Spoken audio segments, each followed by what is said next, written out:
नमस्ते दोस्तों। आज हम एक ऐसी कहानी में गोता लगाने जा रहे हैं जो न केवल आपके मन को झकझोर देगी बल्कि आपके दिल को भी छू लेगी। यह कहानी है भगवान श्री कृष्ण के यदुवंश के अंत की। क्या यह वाकई में एक श्राप था या फिर इसके पीछे कोई और गहरा रहस्य छिपा था?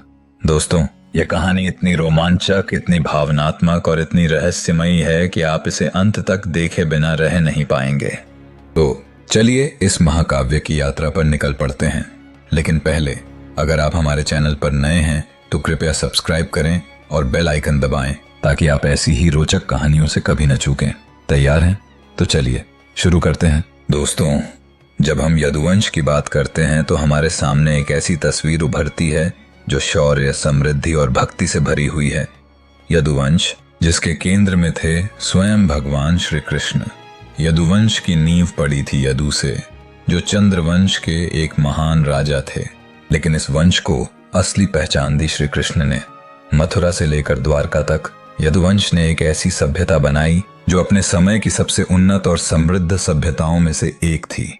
द्वारका, सोने की नगरी। समुद्र के किनारे बसी यह नगरी न केवल व्यापार और समृद्धि का केंद्र थी, बल्कि यह एक ऐसी जगह थी जहां हर यदुवंशी गर्व के साथ जीता था। श्री कृष्ण के नेतृत्व में यदुवंश ने असंभव को संभव कर दिखाया। उन्होंने जरासंध जैसे शक्तिशाली शत्रुओं को परास्त किया और द्वारका को एक ऐसी जगह बनाया जहां हर इंसान खुशहाल था। लेकिन दोस्तों, यदुवंश की असली ताकत थी श्री कृष्ण की बुद्धिमत्ता, उनकी करुणा और उनकी भक्ति। श्री कृष्ण ने न केवल यदुवंश को एकजुट किया, बल्कि उन्होंने पूरे भारतवर्ष को एक नई दिशा दी। महाभारत में पांडवों की जीत, कौरवों का अंत और धर्म की स्थापना, यह सब श्री कृष्ण की वजह से संभव हुआ। लेकिन क्या आपने कभी सोचा कि इतना गौरवशाली, इतना शक्तिशाली वंश, जिसके पास स्वयं भगवान श्री कृष्ण थे, उसका अंत कैसे हो गया? क्या यह सचमुच एक श्राप था या फिर इसके पीछे कोई और कहानी छिपी थी?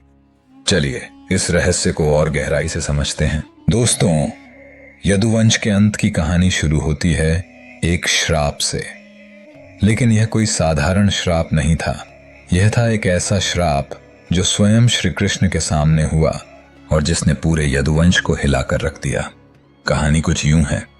महाभारत के युद्ध के बाद द्वारका में शांति थी, लेकिन यदुवंश के कुछ युवा राजकुमारों ने एक ऐसी हरकत की जिसने उनके वंश के लिए विनाश का रास्ता खोल दिया। एक दिन कुछ यदुवंशी युवक, जिनमें सांब, श्री कृष्ण के संबंध में और गहराई से जानने के लिए चलिए उस पल को फिर से जीते हैं। सांब और उनके दोस्तों ने मिलकर एक मजाक करने की योजना बनाई। सांब को एक गर्भवती महिला के वेश में सजाया गया और वे सभी महान ऋषियों के पास गए। ऋषियों से उन्होंने मजाक में पूछा, हे महान ऋषियों, बताइए इस महिला के गर्भ में क्या है? लेकिन दोस्तों, ऋषि कोई साधारण इंसान नहीं थे। उनकी आंखों में सत्य की ज्योति थी। उन्होंने तुरंत समझ लिया कि यह कोई मजाक है। क्रोधित होकर ऋषियों ने सांब की ओर देखा और कहा, तुमने हमारा अपमान किया है, तुम्हारे इस मजाक का परिणाम भयानक होगा। ऋषियों ने श्राप दिया, सांब के गर्भ से एक मूसल, लोहे का गदा जन्म लेगा और यही मूसल तुम्हारे पूरे यदुवंश का अंत कर देगा। दोस्तों, क्या आप कल्पना कर सकते हैं? एक मजाक जो मस्ती में शुरू हुआ, वह पूरे यदुवंश के लिए विनाश का कारण बन गया। लेकिन यह सिर्फ शुरुआत थी। जब यह बात श्री कृष्ण तक पहुंची तो उनके चेहरे पर एक गहरी चिंता की रेखा उभर आई। श्री कृष्ण जानते थे कि ऋषियों का श्राप खाली नहीं जाता, लेकिन क्या वे इस श्राप को टाल सकते थे? क्या उनके पास कोई रास्ता था? दोस्तों, यह वही श्री कृष्ण थे जिन्होंने महाभारत जैसे युद्ध को अपने बुद्धि बल से जितवाया था। लेकिन इस बार वह स्वयं अपने वंश के सामने असहाय क्यों दिख रहे थे? चलिए इस कहानी को और गहराई में ले जाते हैं। दोस्तों, श्राप के बाद द्वारका में सब कुछ बदलने लगा। वह नगरी जो कभी हंसी और खुशी से गूंजती थी, अब धीरे धीरे उदासी की चपेट में आ रही थी। सांब के गर्भ से सचमुच एक मूसल पैदा हुआ। श्री कृष्ण ने इस मूसल को नष्ट करने का आदेश दिया। उन्होंने कहा, इसे पीसकर समुद्र में फेंक दो। यदुवंशियों ने ऐसा ही किया। मूसल को पीसकर उसका चूरा समुद्र में डाल दिया गया। लेकिन क्या आप जानते हैं, यह चूरा समुद्र में जाकर एक खास तरह की घास में बदल गया, जिसे बाद में एरका घास कहा गया। दोस्तों, यदुवंश के अंत की कहानी सिर्फ एक मूसल तक सीमित नहीं थी। समय के साथ यदुवंशियों में आपसी मतभेद बढ़ने लगे। वे लोग जो कभी एक दूसरे के लिए जान देने को तैयार थे, अब आपस में लड़ने लगे। शराब और अहंकार ने यदुवंशियों को अपनी चपेट में ले लिया। श्री कृष्ण और बलराम ने बार बार उन्हें समझाने की कोशिश की, लेकिन ऐसा लग रहा था मानो कोई अदृश्य शक्ति उन्हें विनाश की ओर ले जा रही थी। एक दिन श्री कृष्ण ने सभी यदुवंशियों को प्रभास क्षेत्र में तीर्थ यात्रा के लिए भेजा। उनका मकसद था कि शायद यह यात्रा उनके मन को शांति दे। लेकिन दोस्तों, यह यात्रा वह आखिरी पड़ाव थी जहां यदुवंश का अंत होना तय था। प्रभास क्षेत्र में यदुवंशियों ने शराब पी और आपस में मजाक शुरू कर दिया, लेकिन यह मजाक धीरे धीरे गंभीर बहस में बदल गया और फिर एक छोटी सी बात ने पूरे यदुवंश को आग में झोंक दिया। दोस्तों, प्रभास क्षेत्र में यदुवंशियों ने उस एरका घास को हथियार बनाया जो मूसल के चूरे से बनी थी।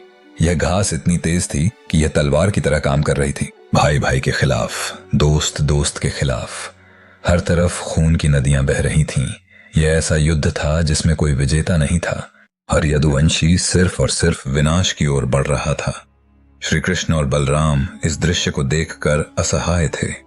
श्री कृष्ण, जो हमेशा हर समस्या का हल निकाल लेते थे, इस बार चुप थे। शायद वे जानते थे कि यह उनके वंश का अंतिम समय है। इस युद्ध के बीच बलराम ने अपने शरीर को त्यागने का फैसला किया। वे समुद्र तट पर बैठ गए और योग मुद्रा में लीन हो गए और फिर एक चमत्कार हुआ। उनके शरीर से एक विशाल सर्प निकला जो समुद्र में विलीन हो गया। यह सर्प कोई और नहीं बल्कि शेषनाग थे, जिनके अवतार बलराम थे। दोस्तों, बलराम का जाना यदुवंश के लिए एक बड़ा झटका था, लेकिन असली त्रासदी अभी बाकी थी। श्री कृष्ण का अंत। श्री कृष्ण, जो इस संसार के पालनहार थे, उन्होंने भी अब अपने लीला संवरण का समय चुना।